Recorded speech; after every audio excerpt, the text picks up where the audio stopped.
Well, let me begin by thanking all these utility executives for coming in today. I think this is the beginning of a, God willing, a new era in the generation of electricity and fundamentally clean up the environment. And I can't tell you how much I appreciate your being here. I really mean it. And I'm just going to make a few brief comments and then ask a couple questions. Unfortunately, I have to go, not immediately, but before we finish, and I want to apologize ahead of time.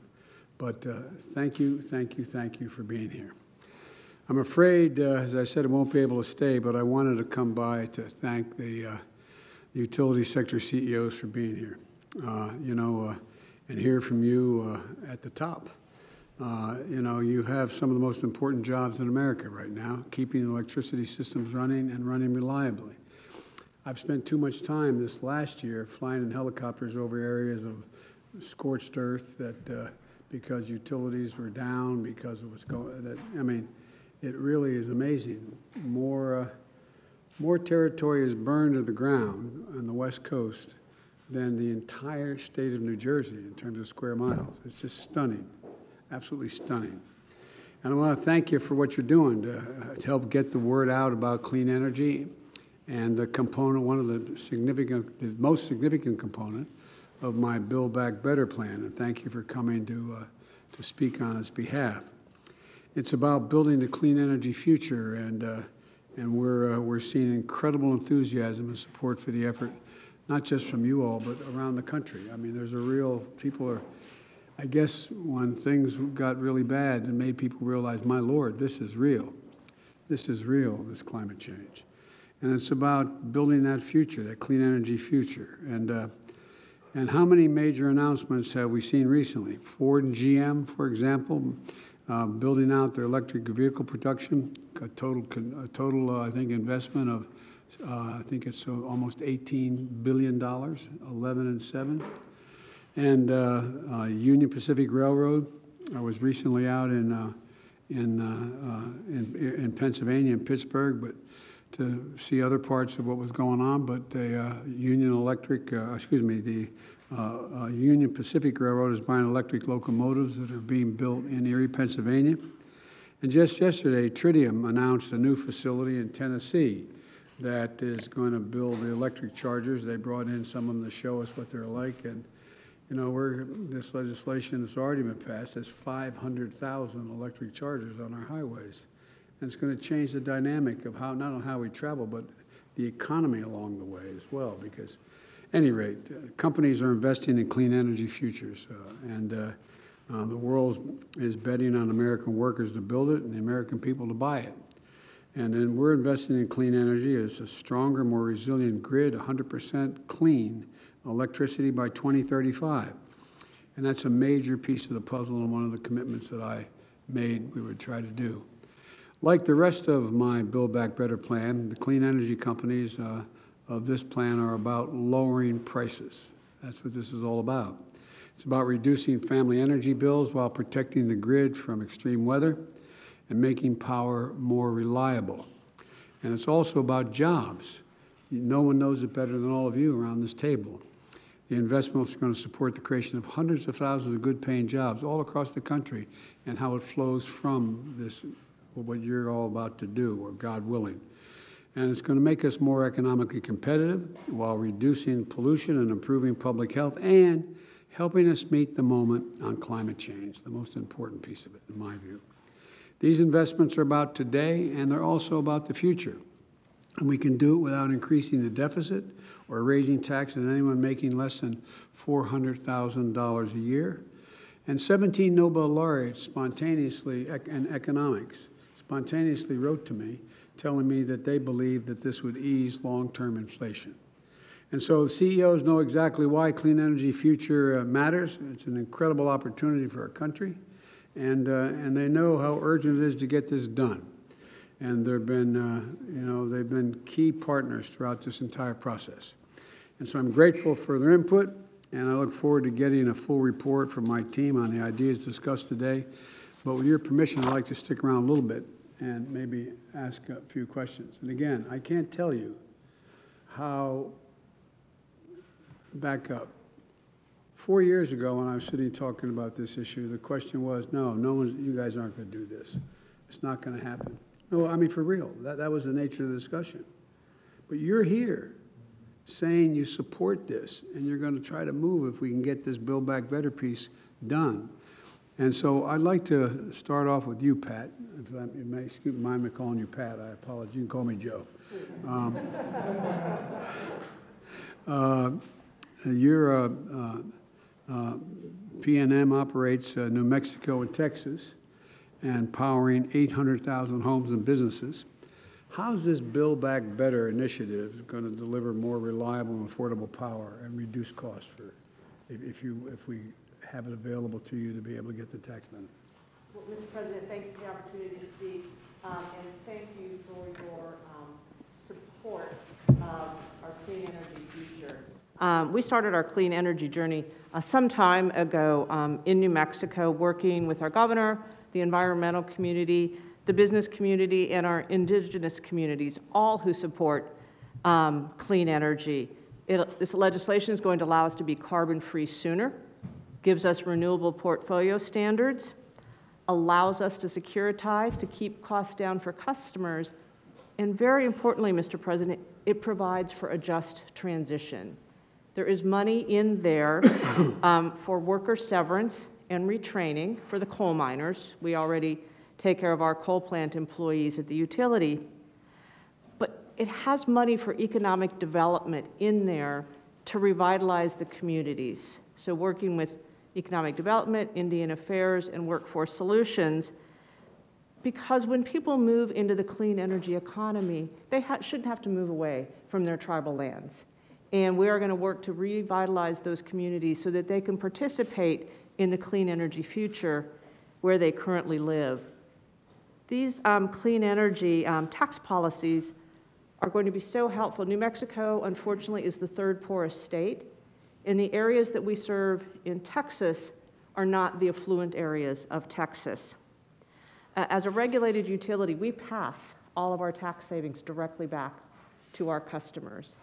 And along with reliability and clean, affordable, it is really on the top of our priority list.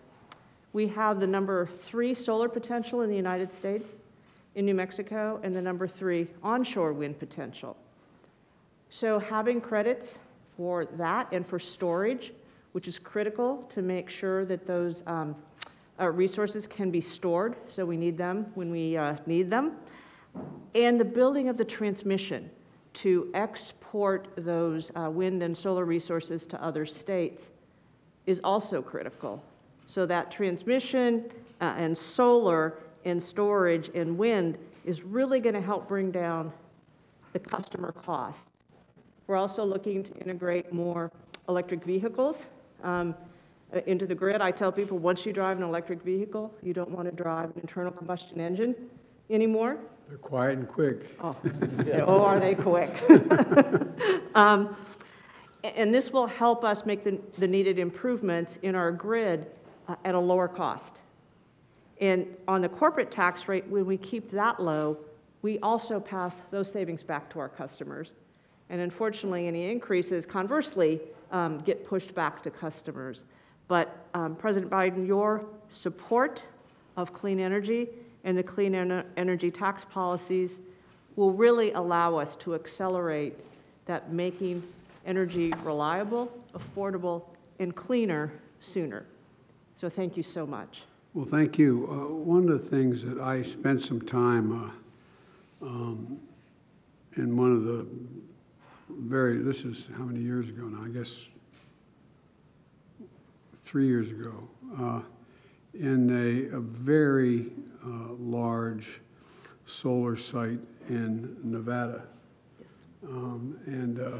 One of the things we were talking about at the time, and created a hell of a lot of jobs, but it would create more jobs if you can actually transmit that solar energy on a line to a destination that is one that can use it well. My team tells me that there is a capacity to, by further investment in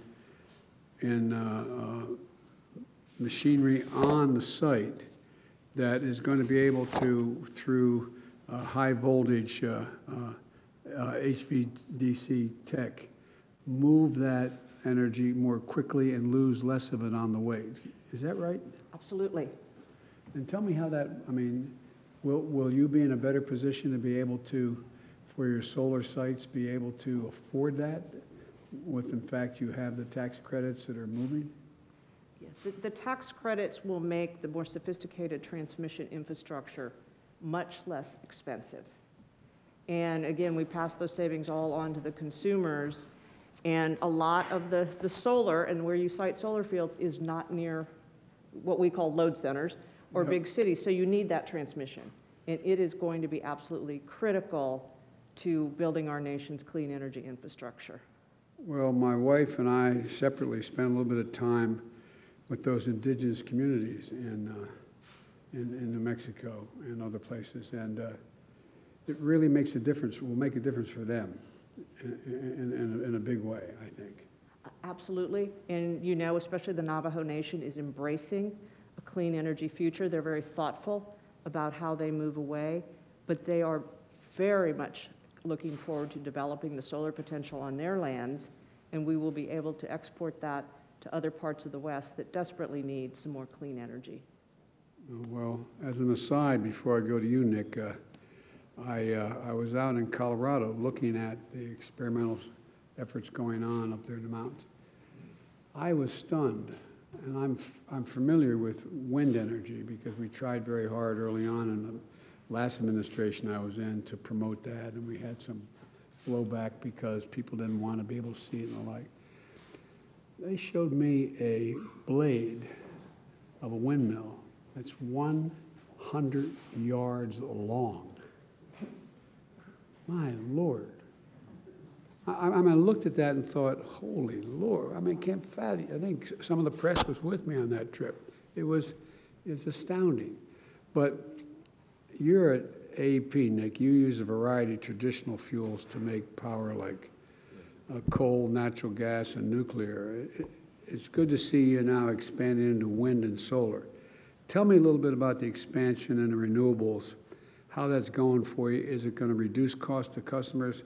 How, if at all, does my initiative on Build Back Better, the over $500 billion we're talking about for the energy side of this, of which, by the way, I think it's about $200 billion of tax credits and another $100 billion for resilience. But talk to me about how you're making your decisions.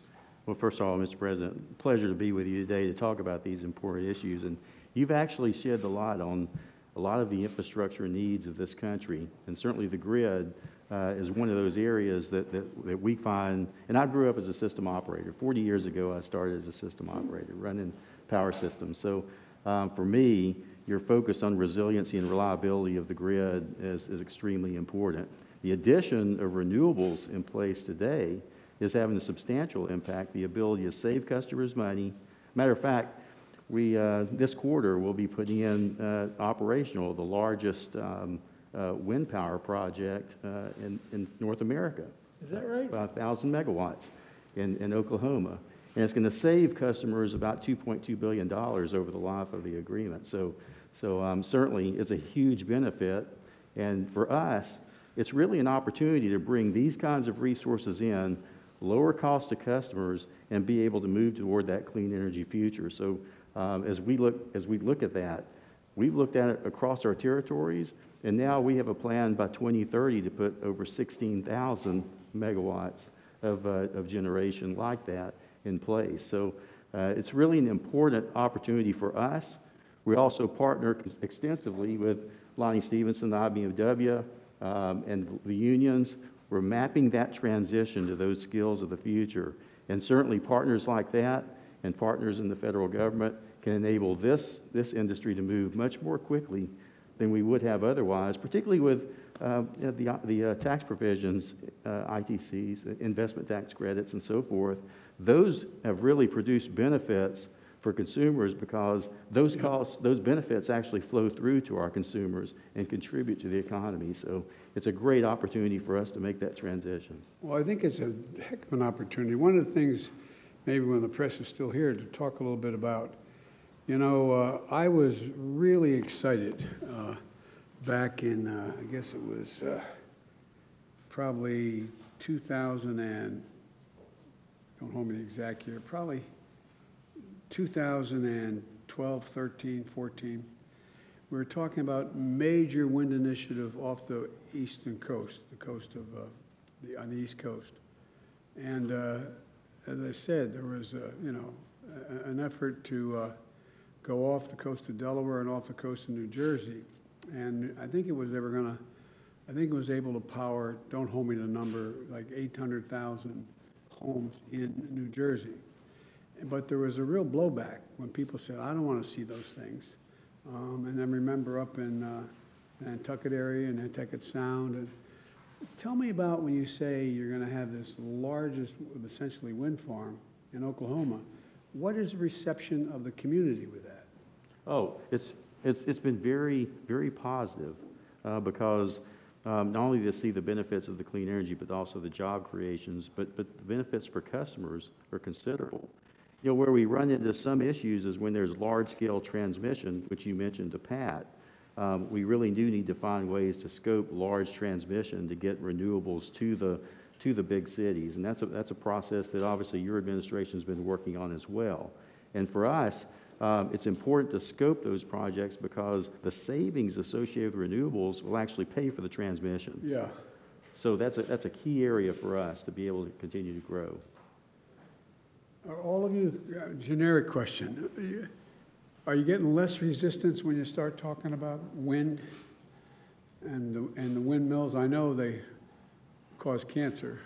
That's a bad joke. I shouldn't kid about that. I shouldn't have kidded. But all kidding aside, what kind of resistance do you have to, if you're using wind? I can speak to the ARC in Michigan. So we've done a lot of wind in Michigan. We have a pretty good wind regime there. It is what Nick said, that if you get in a community that's highly mixed, where some benefit and some don't, you'll get resistance. If you're in a community that's more rural, where it becomes part of their economy, their jobs, their income, the reception is quite high. We are actually at a transition point in Michigan where solar has now crossed over and is highly competitive with wind. So I think after a long period of investment in wind, we're now going to see our largest scale investments in solar, and the reception to solar has been very high. It's a great addition to the tax base, billions of dollars of construction that plays out, and then the permanent jobs that follow. So we expect that to be a well-received renewable resource in the state. I spent a fair amount of time prior to the campaigning, and since then, with some of the really entrepreneurial geniuses out in Silicon Valley. And what they're now talking about, and you all know, and I wonder how you view it, is the ability to store the energy when the wind's not blowing and when the sun's not shining. I was shown, for example, you could have, let's say you were powered even it could be geothermal for that matter, but you have a facility, it looks like, to me, it looked like a platform about this wide and about that thick that's in your basement. And it stores energy when the wind's not blowing and when the sun's not shining. Now, and I know you're not making those, but how has that increased the receptiveness of the idea of wind and solar or geothermal? Yes. I can respond, Mr. President. Again, thank you for having us join. But we see storage as an incredibly important part of the equation going forward, not only in people's homes, but frankly on our system.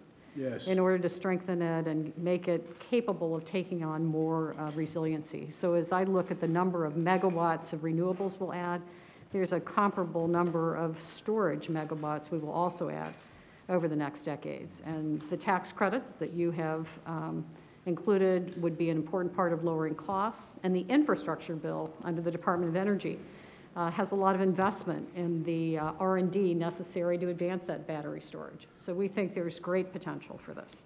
I asked the question for a selfish reason, because when I said this is going to generate jobs well beyond your site, and so there are going to be people manufacturing those battery storage facilities.